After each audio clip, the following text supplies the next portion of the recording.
നമസ്കാരം. മലയാളി വാർത്തയിലേക്ക് സ്വാഗതം. അമ്പലം പൊളിച്ചുമാറ്റി പള്ളി പണിത് നിസ്കരിക്കുന്നത് പതിവാക്കിയ ഔറംഗസേബ് മധുരയിലെ ഷാഹി ഈദ്ഗാ കൃഷ്ണക്ഷേത്രം തന്നെയെന്ന് സ്ഥിരീകരിച്ചു. സത്യത്തിലേക്ക് വിരൽ ചൂണ്ടി ചരിത്രരേഖകൾ. മധുരയിലെ ശ്രീകൃഷ്ണ ജന്മഭൂമി ഷാഹി ഈദ്ഗാ തർക്കവുമായി ബന്ധപ്പെട്ട സുപ്രധാനമായ വെളിപ്പെടുത്തലാണ് പുറത്തുവന്നിരിക്കുന്നത്. മധുരയിലെ കൃഷ്ണ ജന്മഭൂമി ക്ഷേത്ര സമുച്ചയത്തിന്റെ ഭാഗങ്ങൾ ഔറംഗസീബ് മസ്ജിദിനായി ഉപയോഗിച്ചതായി ആർക്കിയോളജിക്കൽ സർവേ ഓഫ് ഇന്ത്യയുടെ വെളിപ്പെടുത്തൽ. മധുരയിലെ കൃഷ്ണജന്മഭൂമി ക്ഷേത്ര സമുച്ചയവുമായി ബന്ധപ്പെട്ട വിവരാവകാശ ചോദ്യത്തിന് മറുപടിയായിട്ടായിരുന്നു ആർക്കിയോളജിക്കൽ സർവേ ഓഫ് ഇന്ത്യയുടെ മറുപടി. ഷാഹി ഈദ്ഗാ മസ്ജിദിനായി ഔറംഗസേബ് മധുര ശ്രീകൃഷ്ണ ജന്മഭൂമി ക്ഷേത്രം തകർത്തതിനെക്കുറിച്ചുള്ള 1920 മുതലുള്ള ചരിത്രരേഖകളെ അടിസ്ഥാനമാക്കി ആർക്കിയോളജിക്കൽ സർവേ ഓഫ് ഇന്ത്യ നൽകിയ വിവരാവകാശ രേഖയിലാണ് സത്യാവസ്ഥയുള്ളത്. ഗസറ്റിലെ ഉദ്ധരണി ഉൾപ്പെടെയാണ് മറുപടിയുള്ളത്. മുമ്പ് കേശവദേവിന്റെ ക്ഷേത്രം നിലനിന്നിരുന്ന നസുൽ കുടിയാന്മയുടെ കൈവശം ഇല്ലാതിരുന്ന കത്ര കുന്നിന്റെ ഭാഗങ്ങൾ ഔറംഗസീബ് മസ്ജിദിനു വേണ്ടി ഉപയോഗിച്ചിരുന്നു എന്നാണ് മറുപടിയിൽ ഉദ്ധരിച്ചിരിക്കുന്നത്. ASIയുടെ ആഗ്ര സർക്കിളിലെ സൂപ്രണ്ടിംഗ് ആർക്കിയോളജിസ്റ്റിന്റെ ഓഫീസാണ് വിവരാവകാശത്തിന് മറുപടി നൽകിയത്. ഇതിനിടെ ഈ തെളിവുകൾ അലഹബാദ് ഹൈക്കോടതിക്കും സുപ്രീം കോടതിക്കും മുമ്പാകെ സമർപ്പിക്കുമെന്ന് ശ്രീകൃഷ്ണ ജന്മഭൂമി മുക്തിന്യാസ് പ്രസിഡന്റിന്റെ മഹേന്ദ്ര പ്രതാപ് സിംഗിനെ ഉദ്ധരിച്ച് ദേശീയ മാധ്യമങ്ങൾ റിപ്പോർട്ട് ചെയ്തിട്ടുണ്ട്. ക്ഷേത്രം പൊളിക്കാൻ 1670 ഔറംഗസേബ് ഉത്തരവ് പുറപ്പെടുവിച്ചതായി ചരിത്രപരമായ തെളിവുകളുടെ അടിസ്ഥാനത്തിൽ ഹർജിയിൽ സൂചിപ്പിച്ചിട്ടുണ്ട്. ഇതിനെ തുടർന്നാണ് ഇവിടെ ഷാഹി ഈദ്ഗാ മസ്ജിദ് നിർമ്മിക്കപ്പെട്ടതെന്നും ഹർജിയിൽ പറഞ്ഞിട്ടുണ്ട്. ഇപ്പോൾ വിവരാവകാശ നിയമപ്രകാരമുള്ള ചോദ്യത്തിന് മറുപടിയായി ASI ഈ വിവരങ്ങൾ സാക്ഷ്യപ്പെടുത്തി. ഫെബ്രുവരി 22 വാദം കേൾക്കുമ്പോൾ ഞങ്ങൾ ASI മറുപടി ഹൈക്കോടതിയിൽ സമർപ്പിക്കുമെന്നും മഹേന്ദ്ര പ്രതാപ് സിംഗ് പറഞ്ഞിട്ടുണ്ട്.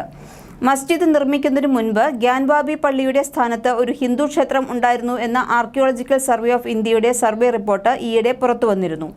മുഗൾ ചക്രവർത്തിയായ ഔറംഗസീബിന്റെ ഭരണകാലത്ത് 17-ാം നൂറ്റാണ്ടിൽ നിലനിന്നിരുന്ന കെട്ടിടം നശിപ്പിക്കപ്പെട്ടതായാണ് റിപ്പോർട്ടിൽ പറയുന്നത്. ദേവനാഗിരി, തെലുങ്ക്, കന്നഡ, മറ്റു ലിപികൾ എഴുത്തുകളുള്ള പുരാതന ഹിന്ദു ക്ഷേത്രത്തിന്റെ അവശേഷിപ്പുകൾ കണ്ടെത്തിയതായും റിപ്പോർട്ടിൽ പരാമർശമുണ്ട്. ലിഖിതങ്ങളിൽ ജനാർദ്ദനൻ, രുദ്രൻ, ഉമാമഹേശ്വരൻ എന്നിങ്ങനെ 3 പേരുകൾ ഉണ്ടെന്നും റിപ്പോർട്ടിൽ സൂചനയുണ്ടായിരുന്നു. കോടതി നിർദ്ദേശപ്രകാരമായിരുന്നു ASI സർവേ നടത്തിയത്. കൃഷ്ണന്റെ ജന്മസ്ഥലത്താണ് മസ്ജിദ് നിർമ്മിച്ചതെന്ന് അവകാശപ്പെടുന്ന ഹിന്ദു സംഘടനകൾ സർവേ നടത്തണമെന്ന് ആവശ്യപ്പെട്ടിരുന്നു. ആവശ്യം കഴിഞ്ഞ വർഷം ഡിസംബറിൽ പ്രാദേശിക കോടതി അംഗീകരിച്ചുവെങ്കിലും മുസ്ലിം വിഭാഗം ഹൈക്കോടതിയിൽ എതിർപ്പ് ഫയൽ ചെയ്യുകയായിരുന്നു. നൂറ്റാണ്ടുകൾ പഴക്കമുള്ള കത്ര കേശവദേവ് ക്ഷേത്രം തകർത്താണ് മസ്ജിദ് നിർമ്മിച്ചതെന്ന് അവകാശപ്പെട്ട് 13.37 ഏക്കർ ഭൂമിയുടെ പൂർണ്ണ ഉടമസ്ഥാവകാശം ആവശ്യപ്പെട്ട് ഹിന്ദു വിഭാഗം മധുര കോടതിയിൽ ഹർജി നൽകിയിരുന്നു. മുഗൾ ചക്രവർത്തിയായ ഔറംഗസീബിന്റെ ഉത്തരവാണ് ഇതെന്ന് അവർ ആരോപിച്ചു. മസ്ജിദിന്റെ ചില ഭിത്തികളിൽ താമരയുടെ കൊത്തുപണികൾ ഉണ്ടെന്നും ഹിന്ദു പുരാണങ്ങളിലെ പാമ്പ് ദേവനായ ഷേഗ്നാഗിനോട് സാമ്യമുള്ള രൂപങ്ങൾ ഉണ്ട് എന്നും ഹർജിക്കാർ അവകാശപ്പെടുന്നു. ക്ഷേത്രത്തിന് മുകളിലാണ് മസ്ജിദ് നിർമ്മിച്ചതെന്ന് ഇത് കാണിക്കുന്നുവെന്ന് ഇവർ വാദിച്ചു. 1947 ഓഗസ്റ്റ് 15 ഉണ്ടായിരുന്നതുപോലെ ഏതൊരു ആരാധനാലയത്തിന്റെയും മതപരമായ പദവി നിലനിർത്തുന്ന 1991 ആരാധനാലയ നിയമം ചൂണ്ടിക്കാട്ടി ഹർജി തള്ളാൻ മുസ്ലിം പക്ഷം നേരത്തെ ശ്രമിച്ചിരുന്നു. മധുരയിലെ കേശവദേവ ക്ഷേത്രം ഏകദേശം 5000 വർഷങ്ങൾക്ക് മുമ്പാണ് നിർമ്മിച്ചത്. ആ സ്ഥലത്താണ് ശ്രീകൃഷ്ണൻ ജനിച്ചത്. ശ്രീകൃഷ്ണന്റെ കൊച്ചുമക്കളായ വ്രജും വ്രജഭഞ്ജനും പരീക്ഷിത് രാജാവിന്റെ സഹായത്തോടെ മധുരയിലെ കേശവദേവ ക്ഷേത്രം പണികഴിപ്പിച്ചു എന്നാണ് ചരിത്രം പറയുന്നത്.